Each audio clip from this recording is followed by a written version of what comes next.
America যদি চায় তো ইন্ডিয়াকে 5 মিনিটের মধ্যে শেষ করে দিতে পারে। আমেরিকা 1 মিনিটের মধ্যে তোমার সমস্ত UPI app, PhonePe, Google pay, Paytm সমস্ত কিছু 1 মিনিটের মধ্যে বন্ধ করে দিতে পারে।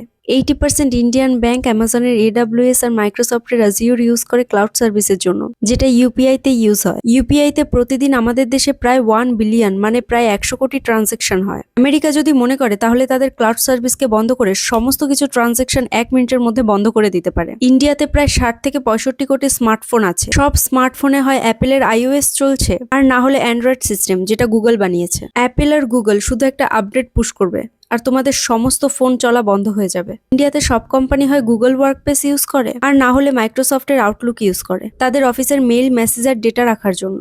যদি আমেরিকা চায় তো 1 মিনিটের ভেতর সমস্ত ডেটা গায়েব করে দিতে পারে আর এটাতে ইন্ডিয়াতে কোটি কোটি মানুষের চাকরি চলে যাবে। আমেরিকার ইন্ডিয়ার মতো দেশকে হারানোর জন্য কোনো মিসাইলেরও দরকার নেই আর কোনো বোমারও দরকার নেই। তারা শুধু তাদের টেকনোলজি অ্যাডভান্সের মাধ্যমেই আমাদের সমস্ত কিছু কেড়ে নিতে পারে। হ্যাঁ, এই বিষয়টা চায়না 25 বছর আগেই বুঝে গেছিল। তাই চায়নাতে না তো জিমেল চলে, না তো হোয়াটসঅ্যাপ চলে, না তো ফেসবুক চলে, না তো ইনস্টাগ্রাম চলে। চায়না সমস্ত কিছু টেকনোলজি অ্যাপ নিজেদেরটা ইউজ করে, আমেরিকার কিছুই ইউজ করে না। যদি আমেরিকাকে কোনো দেশ টক্কর দিতে পারে তাহলে সেটা শুধুমাত্র চায়না।